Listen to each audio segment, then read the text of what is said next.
Hello and welcome to episode 84 of the Boot Nerds podcast. JayMike, what's going on?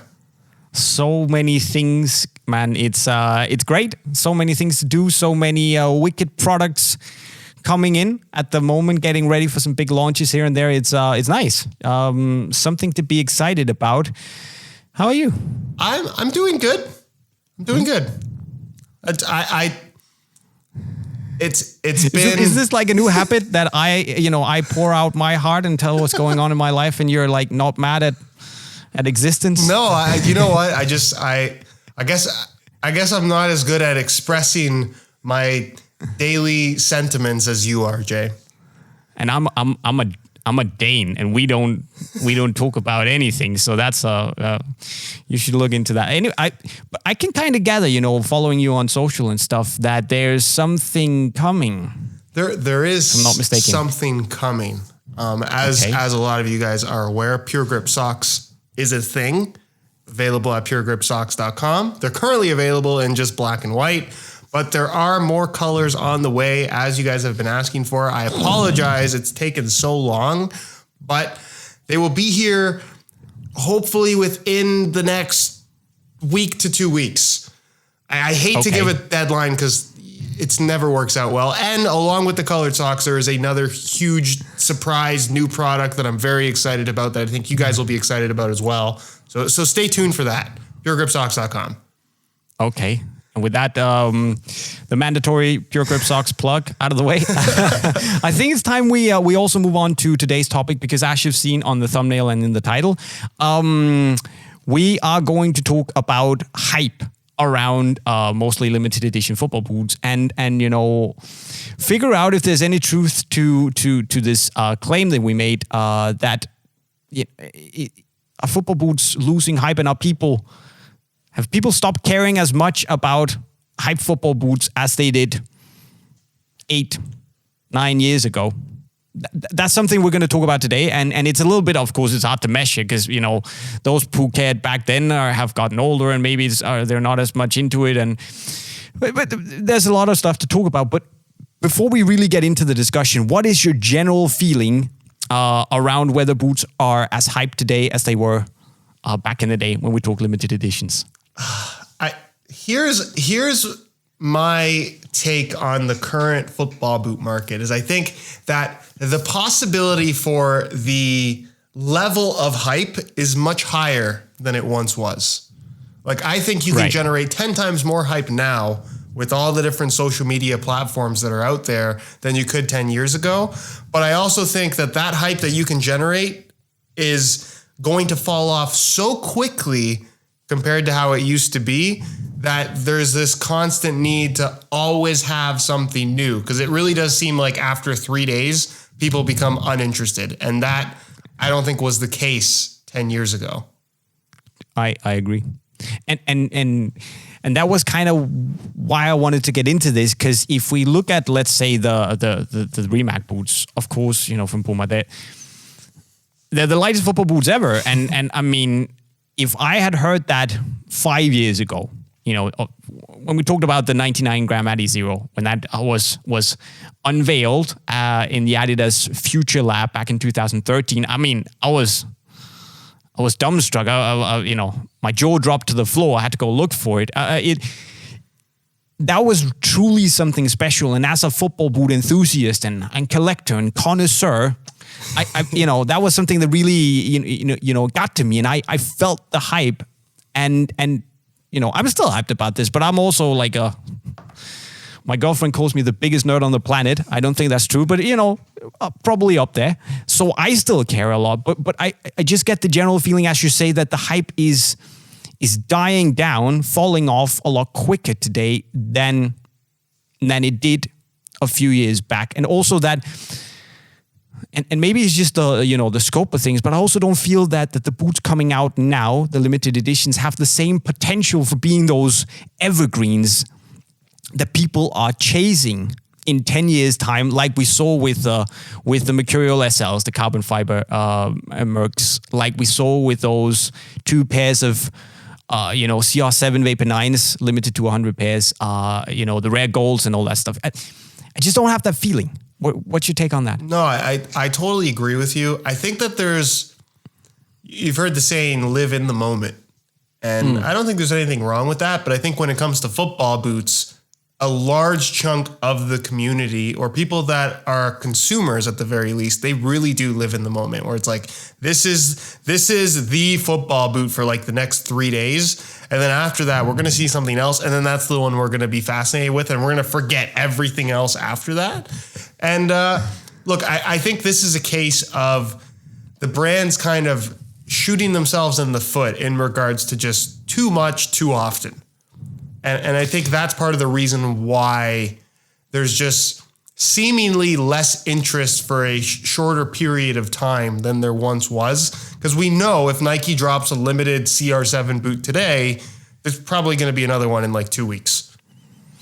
And that was the next thing I wanted to get into. Have the brands kind of, shot themselves in the foot? Have they kind of ruined it for themselves, cannibalized their own hype business by releasing new stuff all the time? I mean, these are really cool, but it's been like how long? And now Mbappe is all of a sudden going to wear the Mercurial Dream Speed 3s, which is also cool release, right? It just feels like they're saturating the market, meaning that each hype drop has less value in terms of like completely taking over people's minds, and it feels like due to that they become less iconic. Do you know what I mean? 100%. I think that the releases happen so quickly now, and pros are rotating through not necessarily new models, but new colorways so quickly that you don't have, like, I remember back to Cristiano Ronaldo, even before getting signature colorways, he would wear like one colorway of a Mercurial for like 2 to 3 months. And that, because he wore it so often and people got to see him in that, and it kind of became a little bit, I guess, normal. That's what you picture in your head when you picture Cristiano Ronaldo, that it kind of became his signature colorway just by association. Where now it's like, oh yeah, here's this new boot we made for Cristiano Ronaldo. He's going to wear it for 17 minutes and then you're never going to see it again.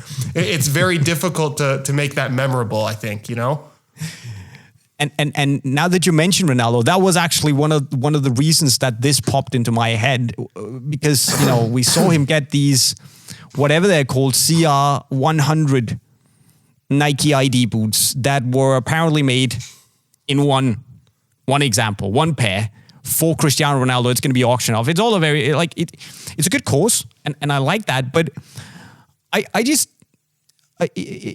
found myself looking at my phone. I saw it on Instagram, obviously, and was like, okay, another one. and that's the thing. See, back in the day when they released these, Vapor 9s in white and orange and white and gold, and also the rare golds. I mean, they consumed my head. They just took over. They were all I thought about getting my hands on. And to this day, those boots remain some of my most prized possessions in terms of my football boot collection, right? So it just showed me that something had gone wrong for the brands in terms of generating hype, because even if, I'm probably one of the worst out there, and if I'm not interested anymore, like, how do people who are even less enthusiastic about boots feel about them? Do you get my gist? Yeah. You know what I think? I think it's too many limited releases that they don't put a number on it.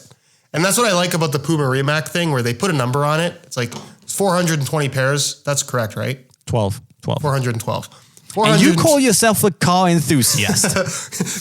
Wait, before we even go further, can we just talk about that collaboration for a second? Because it's a very weird one.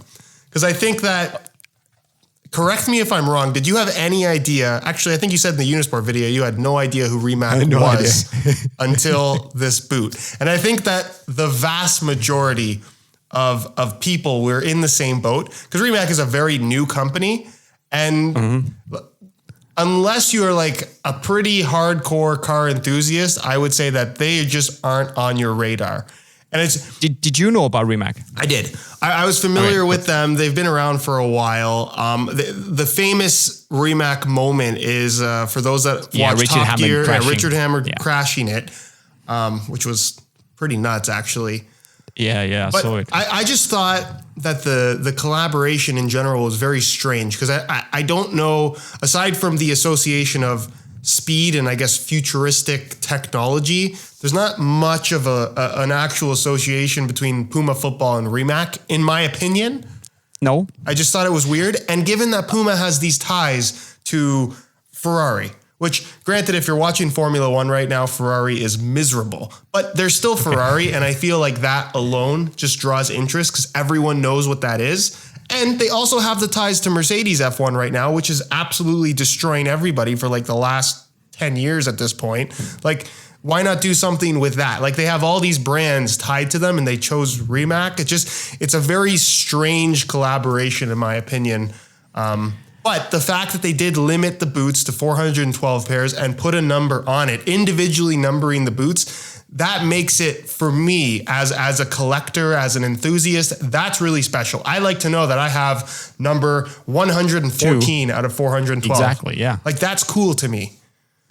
I totally agree. And that's a thing we see less and less of these days. And it's actually a big shame because that's the cool, it's especially when there are these few pairs in the world, knowing that I have number 2. I mean, that's pretty. I've never had number 2 in anything limited. This is pretty wicked. And probably because, I have the smallest size available. So they just started counting from the UK 6. But I know what you're saying. It's weird. And I also thought it was weird before actually finding out who Rimac are.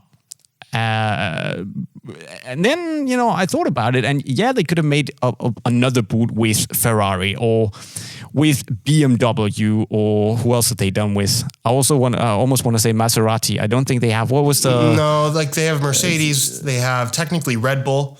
Like, okay, I feel like that's a very underused asset that they have is like the Red Bull racing. Like that would be, they could do some cool football boots with that.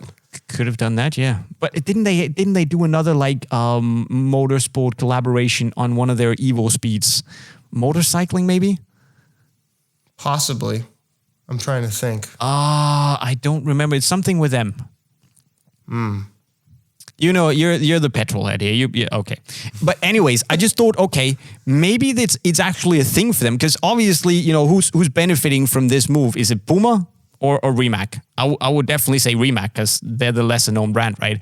But maybe it's just a thing for Puma to just be associated with as many of these like speed related motorsport brands as possible. And maybe it was a next step for them to show that they're also thinking about electric cars and all that jazz, and not just fossil fuel cars, whatever you call it. Your old school petrol cars. Yeah. I don't know. It's still weird because, again, if you know anything about Rimac, it's like everything they've made so far has been like, oh, we made 20 of these cars and that's it. Oh, and they're like $3 million each. Like, it's just like, it's like this unattainable mythical vehicle that no one's ever, like, you're never going to see one. You're certainly not going to hear one because it's electric. It's just, it just seems like a weird thing to me. I mean, if I had been in the Puma PR department, and Puma, I'll take 10% of this. But if I had been there, I would also say that, okay, this is extremely limited. We made it in a very limited batch. It's very expensive. It's 412 euros, which is also like, it's cool that they made it in 412 pairs to kind of, as a reference to the top speed, 412 kilometers an hour. But that it should also be 412 euros is, I would say, a questionable strategy, but it is what it is. But then, it's very expensive. You're not going to see many of them on the pitch because people are probably mostly going to buy as collectors because they're going to fall apart eventually. You could play a little bit on that. It's a super light boot. You won't hear it coming. Yada, yada. 10% Puma. If you take it, they're probably not going to. But I know what you're saying. It would probably have made a bigger impact if it had been with Ferrari or Red Bull or Mercedes. Yeah. Are you just saying this because you own a Mercedes and you would like to make some content with these and the Mercedes? I just think that would be cool. I certainly would be more interested. I don't know. When I saw that, I'm like... I agree. All I saw was like, oh, they made a red boot and they slapped a Rimac logo in 2 places and they really could have put any logo there and it wouldn't have looked pretty much exactly the same. Like it was a lackluster tie-in my opinion. Where, again, I think as many limited releases as Nike does these days, I think what you can give them credit for is that they're all unique in some way. And there's clearly an effort to have something that is a design that tells a little bit of a story. And this to me is just like, yeah, we partnered with Remac. We put their logo on a football boot that we probably developed that had nothing to do with them whatsoever. and now you can buy it. I don't know. I just think that at this point in time, there's just too many of these limited releases. There's too many colorway drops in general. And I think that detracts a lot from the limited releases as well. Because look, it's one thing if you're getting a limited release every 3 months, but if you're getting 5 colorway drops in that same period of time, you're always competing against whatever the latest products are within your own brand. And I mean, as we see with almost every release, you're going to have people that love them. You're going to have people that absolutely hate them. And I think right now it's like this effort to throw everything they can at the wall. And hopefully you're going to like one of the 5 products that they release in the span of a month. And that, I guess that works from a business standpoint. It's great for the outlet stores. They get lots of stuff to put up because there's inevitably going to be shoes that are less popular than others, but it's definitely taken away from the specialness. And I think if you're here's the way I kind of look at it. If I started SR4U and let's say you started the Unisport YouTube channel now, and you're like, I want to start collecting football boots, how could you possibly keep up? Like, it's just, there's too many boots now. And here's the thing, right? Back when Nike launched those CR7 boots, we talked a lot about it, or the GS2s. Back in 2012, 2013, I was all over those. All over them. Like, I wanted to get every single pair, but I've given up. Like, I've given up getting everything because there's just so much now. And to be honest, there's a lot of stuff that I don't really feel emotionally attached to. And that's kind of a problem. So as a collector, I saw myself as not a big collector. We have Derek and Joma and Chris and all the other guys out there who are just like hints and just like big impressive collections. I'm nowhere near that, of course. But, I wanted to collect the special stuff. And it's just like, it's just been too saturated for me. My question is also like, we're probably still going to see some of these executions. Let's just open up the egg here. Oh, it's folding up. The egg. Dragon egg here. Predator dragon. Which is special because so far it's the only Predator 20 we've had with a leather upper. Fusion skin is actually really nice. And it just comes in this like big box. So to me, this is one of those releases that actually has potential to be a really, really popular release also in 5 years' time that's actually worth holding on to, just like the DP Pulses 723 ones that weren't perhaps as popular back in the day, but are really like a grail to some people now. And that's just my problem. These are pretty much standout right now because I don't think there's much other stuff that people are really gonna go nuts for in 5 years' time these days. That's the thing. But I think you made a good point in saying 5 years from now, what are you going to remember? And I think it's becoming harder and harder to remember what came out even 1 year ago because there's 10 times more releases than there ever were. So unless you have this incredible memory, as we've shown multiple times on the Boot Nerds podcast, especially when it comes to colorway packs, we can't remember the names of anything that's even a month old, let alone 5 years old. So it's really, really tricky to say this is a football boot that in 5 years' time everyone is going to remember, just because there's literally going to be 1,000 boots released in that period. So I think it's harder than ever to stand out with a limited edition release, and it's hard to keep people interested because even that Predator, that's a very expensive pair of football boots. Oh, and if you're trying to purchase all of these limited releases, you better have some money in your bank account. That's all I'm gonna say. And that's the thing, right?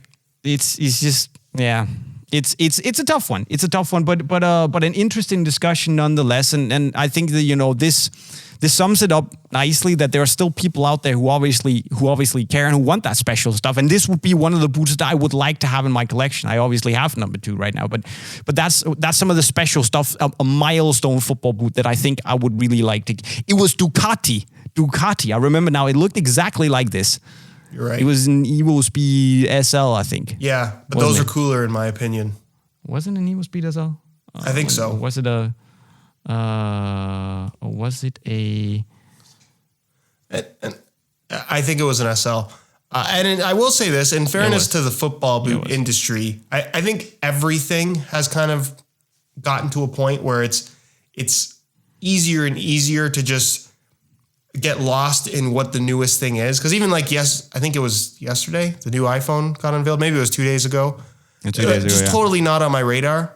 And like all of a sudden I just started seeing pictures of it on Instagram. And I'm looking at my phone, I'm like, I mean, it looks the same. Like I just can't be bothered anymore. Like it's too many times the same thing over and over again with these subtle changes. Like it doesn't matter. Like, and I think that's where people are with a lot of these limited edition football boots. It's like, oh, here's the flavor of the week. But if you don't like this, something's going to come out next week. And then after 4 or 5 weeks go by, you don't even remember what happened that 5 weeks ago, you know?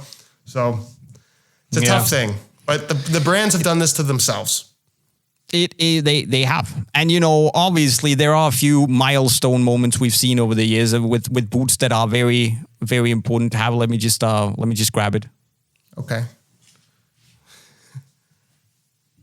You know what's coming. Oh, no, of course. I should have known. I was surprised you didn't know. Like stuff like this, right? You know, that's to me, that's obviously hella important because, you know, I made them. But if you didn't know already, I just think, you know, these are fun because they come out in super limited batches, and, you know, hopefully we get to do something like that in the future. Who knows? But yeah, it's as we would say in Danish, der er langt mellem snapsene. I was just saying that yesterday. I know. It's basically it's getting further and further between the schnapps. So you know, those good things come around less and less often. It's a stupid expression. I can hear that now. Gotcha. Makes sense. Der er langt mellem snapsene. Remember that.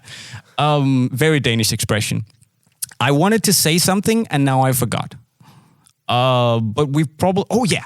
The Jaden Sancho boots, I think, is a great example. Because when they came out, and it's a great example of what you said earlier, because when they came out, like, everyone were raving about them and like, oh, Sancho, and he's cool, and, you know, like, it's a cool vibe, and you know, South Kennington, all that stuff.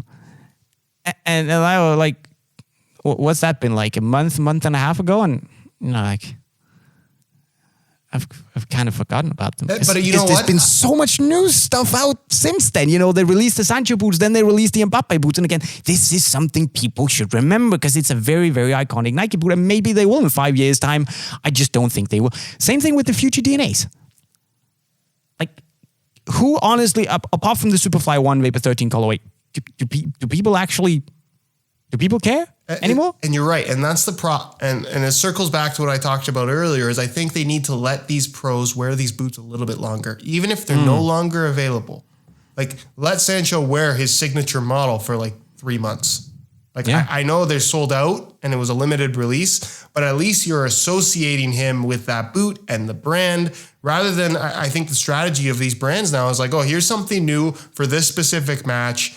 And hopefully that guy does something amazing there that's going to like tie it together, right? Just like they did with these pink boots for Mbappe in the Champions League final. Or Griezmann who scored against Croatia, where Rimac is from, in the Rimac boots, the lightest boots ever. That was, I thought, you know, they got lucky, but it was pretty cool. Yeah, but is that really that memorable in the grand scheme of things? I just don't think it is. No. But it would have been memorable if PSG had won the final. Now they you know. Well, see, they need to set it up. They should have had... I know they really tried to tie it very closely to Mbappe, but I'm thinking, like, remember the Carbon Vapor SLs? They had Cristiano Ronaldo wear them and Drogba. So either way, someone was winning the Champions League in that boots. But Drogba never wore them. He didn't wear them. He was supposed to wear them. He was supposed to wear them. And they included him in the commercial. You know, they knocked on his, you know, we saw the whole production, then they knocked on his door and he had them handed over. But he never wore them. He wore his Vapor 4 SLs in, you know, that dark blue with the light blue swoosh. That's right. And then he got sent off because they lost against Man United. But you need those types of moments to make. If you're only going to wear them for one match, you need that moment to happen, and it has to be an important match. And I think those are few and far between. So what can they do? Be quick about it, because we've been rambling on forever. But what can the brands do? I think they just need to slow down. And now that I think about it too, even with like Cristiano Ronaldo and Messi, I think that people love to argue who's better all the time, but I think we're a little bit jaded in terms of how exceptional these two players are. And it's like, oh, here's another boot for another Cristiano Ronaldo milestone. And it's like, people just don't care anymore, even though, hey, the guy scored 100 goals for Portugal. Like, that's kind of a big deal. Oh, but because it's like, it's one thing after the next, and Nike seems to take every opportunity. It's like, oh, Ronaldo just passed 1,000 haircuts, special boot. Like, people just don't care anymore. It's true. Well, that's the thing. Every time there was like, a FIFA award show, Ballon d'Or. Okay, it's been a while since he won it, but at one point they were just like dropping 3 times a year. These special limited editions, and we were supposed to keep up and stay interested, and it just didn't happen because they were all white and black and gold. Yeah. And now recently they've all been red and black and white and gold. It was like, come on, give us something special. I agree. Slow down, and when you do make something truly, if you want to make these evergreens, like iconic, sought after boots that are still going for insane amounts of money 10 years after, then you need to slow down, and you need to make something that's truly special and not just to be worn in one match, unless it's the freaking World Cup final and he goes on to win it. Like, why didn't he wear a special pair? This just like when they won the Euros in 2016. If he had worn a special pair of boots there, and he won it being like the semi-coaches, well, people would have been something special, a moment, like you said, tied to that. So slow down. Maybe think about making something truly unique instead of just like chucking boots at the wall until something sticks. Yeah, they need to pick their spots a little better for sure. Yeah. Right. So with that said, these are just, of course, our opinions. If there's anyone sitting out there thinking, well, I'm still hella hyped when new stuff launches, let us know your thoughts in the comment section right down below. I think it's a pretty interesting discussion. And maybe also if the brands are watching, of course, as always, if you do end up following the strategy, we'll take 15% because this is hella good advice. But just let us know what you think in the comment section right down below. Because as we're all boot nerds here. We're probably also, most of us, collectors to some extent. So comments goes in the comment section right down below. We also have time for a few questions. One of which would be... and if you have a question that you'd like us to answer in a future episode, please leave it down below in the comments. That's exactly what I was going to say. All right. Fisher Squad, the Mizuno Neo 3 Beta, is that made in Japan or the Elite model? Cheers and keep up the good work, lads. And I think there might be a little bit of confusion here because there are 2 versions of the Neo 3 Betas. There's the Neo 3 Beta Japan, which is made in Japan by hand, double glued and, lasted for 24 hours. And then there's the Elite model, which is typically made in Indonesia, made with, it's not made in hand by the Japanese master craftsman, but it's still a very nice football boot and it's significantly cheaper. So they're both called the Betas, but you just get the Japan and the Elites. That answers that. And I think you can also get the non-Beta, which is with the standard tongue. So the Beta is with the knit tongue piece, and then you can get the Mizuno Mercurial Neo 3 with the standard tongue. That's, I think, is only available as an Elite, but I'm not exactly 100% sure because we don't sell it here in Europe.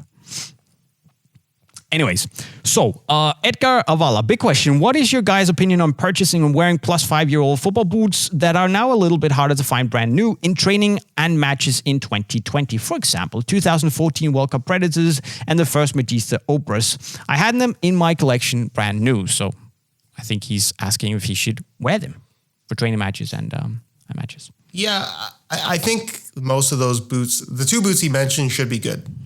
But there are certain ones that are just not going to work out. Like people that still want to wear like Vapor 3s and Vapor 4s. Sorry to break it to you, but they're probably going to break really quickly.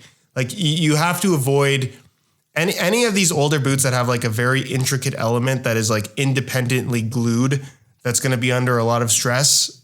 Unfortunately, with age, the glues dry out, the materials dry out. They're likely not to hold up very well. But when you have something that's like a one-piece upper and a one-piece sole plate, it's typically going to be okay. And that's the thing. I typically say the boots after 2012 will work out all right. It's like a rule of thumb, because when we get to a point of the boots being older, it's just, as you say, it risks falling apart. I have a couple of old Mercurial Vapors, the 1s and the 2s, and the liner on the heel has just started disintegrating. Basically, it's falling off because the boots are so old. It's not because they're bad boots. It's just they're really, really old now. They're 18 years old, right? 2014 definitely can definitely still work. I just find when I go back to these nostalgia boots, and we've talked about it before, that I'm often disappointed because they're just not as good as I remember them being. They seem to be a little bit heavier, especially prior to 2012. I went back to the Addy Power the other day, and I was just like, wow, this is heavy. This is nothing like modern football boots. It's a great boot. I still love it, but you can do it. You can have some fun, but I wouldn't, if you take it to a match and it's an important match, I would bring a backup pair of boots just in case. Yeah, it's a very on-trend thing to do right now, and I don't think there's anything wrong with it, but if you have $400, let's say, to buy a pair of football boots, and you go all in on this like kind of rare pair at this point in time, and it's 8 years old, like don't be that surprised when and if they break. No. I would not put all of your classic football boot eggs in one basket. That's a solid point. I mean, 2014, you can easily go back to that. It's not a problem. It's not a problem. Anyways, we have a question from J Lee 1899. Do you think it would be beneficial if the soccer ball, the football, was standardized for the top leagues the same way that NBA basketball and NFL football or even an NHL hockey puck does not change season after season? It's a good question. Yeah, I think, I've been a pretty big advocate of standardizing the football for a number of years on YouTube. I know, that's why I took the question. Yeah, so for sure, 100%, I would love to see that. Will the brands and the leagues ever agree to that? No, because I have to imagine that the leagues don't care. The brands care quite a lot. And I'm sure they have it in the contract where they're allowed to switch up the ball as much as they'd like, as long as the FIFA approved system approves it all. So yeah. It makes sense for the leagues. It doesn't make sense for the brands, which is why I don't think it'll ever happen. Agreed. I'm a little bit disappointed in that answer because I was hoping for a Josh mini rant, but I agree with that answer. Here's the only way this happens is, I think, are there like players unions for football leagues? There's got to be, right? Yes. Yeah, right. It would have to take the players in like a big chunk of them to basically unanimously say, hey, this is nonsense. And I guess there would have to be a football that was that bad to where all the players unanimously agreed, like, this is a problem. To make some kind of a change there. Yeah. Like he talks about he talks about the 2002 World Cup ball. That ball flew so well and was one of the last Adidas match balls that had a traditional design. But the Faber Nova was also, I wouldn't standardize a football based on the Faber Nova design. I would standardize a football based on the Select Brilliant Super design, but maybe that's just me and I'm a Dane and, super biased. I know what you mean, but I think the only way the brands are going to change is if they have a football that's very badly received by the players and the goalkeepers, so it makes headlines in the media. And they realize, okay, we can't make any more Team Geists and Jabulanis or Faber Novas for that matter, because the balls are just too crazy. The players hate them. So, it's bad PR. I think that's the only thing that might change it. And I don't think it's going to happen ever, to be honest. No. There's also a question from Team Geist, speaking of footballs. Hey, Jeep, Wrangler, and Grey Bike, do you think a proper cushioning system like foam or a Nike Air Element would work today in performance-oriented firm ground football boots, and would people still get excited? I mean, New Balance tried and failed miserably. Is there potential for it to have a positive impact on comfort and or performance? Absolutely. But I think that the struggle with that is always going to be the marketing side of things, because it's hard to get people excited about things they can't see. And anything that's happening inside of a football boot is not that exciting, right? Like here's a great example of like a very football boot nerd type of thing. A Vapor 3, very cool football boot.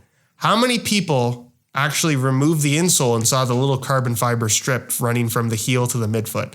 I did. I thought that was the coolest thing ever. Yeah, Did 99% of people that bought that boot even know that was there? Probably not. And they didn't care. So that's one of those elements that you could argue, while it was, I'm sure, integral to the design of that product, they probably could have made that out of plastic, saved some money, and it would have sold just as well. Probably also why they ditched the carbon fiber outsoles and just started doing nylon and e-packs and stuff. But I think you're right. I also think that it would be a natural, we've talked a lot about lockdown and adjustable lockdown. Adaptive lockdown as the next step for football boots. But I also think that cushioning and using cushioning elements or foam air-like elements like we saw in that prototype that never came out from Nike, the Mercurial Air Zoom or whatever it was called, that was announced pre-COVID, many months ago. Yeah, pre-COVID, and that had the full-length air insert. And I was initially very skeptical about it and was actually told that it doesn't feel sloppy. I thought, having an air, it's super cushiony and nice and all that stuff, but it could hurt the responsiveness of the boot, and was told it didn't. It actually felt pretty springy. So it had the best of both worlds. And if they can do that, and it appears they can, they might be onto something, right? But it also has the potential to really backfire if they can tell that story. Imagine making a transparent or a translucent outsole so you can actually see the pods in motion and stuff. That would be cool. But again, people have to be able to see, maybe even feel the technology at work for them to properly understand it. And Nike, Adi, Puma, New Balance, Mizuno, to be able to spin a story around it as a truly innovative technology. Yeah, the way that it's been attempted to get implemented in football boots almost has always been some kind of a tie-in to success that brand has had in other categories of footwear. So Nike obviously has made some headlines with their Air Zoom tech in like long distance running, where they have basically gotten a shoe banned, which is a great way to get people to notice your brand. Which was also because of the carbon fiber, the amount of carbon fiber plates they had in there and stuff. But it was the combination. You're right. Right. So, but people, the Zoom part was the visual element that I think a lot of people kind of focused in on. Right. So there was definitely an opportunity, which is why I think Nike showed this hypothetical Air Zoom Mercurial. Like, hey, here's this tech that's getting banned in running. We're going to put it in a football boot, and clearly it's going to make you a better player. We saw Adidas do this with Boost when they tried to implement it into the Ace 17 plus. But again, couldn't see it. The vast majority of people didn't care. And it was so minimal, it made absolutely no difference. And I was amazed at how many people would try to fight me on that in the comment section. Here's the other thing with cushion inside of a football boot that has always been a huge concern for me, because you mentioned lockdown and you mentioned responsiveness. When you have a football boot that fits perfect, your foot is stuck in, it's like it wraps your foot like a pair of socks. But as soon as you put something underneath your foot that has the ability to compress at all, now you're creating movement inside of a tight-fitting football boot, which is typically going to lead to a lack of lockdown. It could potentially lead to blisters, and that energy return that you would hypothetically get back from this element, or the comfort returns, it's hard to say that that's actually going to be the benefit when you're now introducing movement inside of a football boot, which is the last thing that you want, right? So it's a very, very tricky thing to incorporate. And I feel like it has to be more targeted if they're going to do it properly. And that was exactly my concern around that full length Air Zoom pod in those Air Zoom Mercurials. Like what's going to happen? Does it work? Is it going to make too big of a compromise on responsiveness and ultimately potentially also comfort? You make a good point there. But I guess, I mean, we're not technicians at the Nike Innovation Kitchen, so I guess, I mean. No, but here's a good example that here's an example I think everyone can relate to that answers that question. Everyone's had a pair of football boots, and you know how it fits with the regular insoles.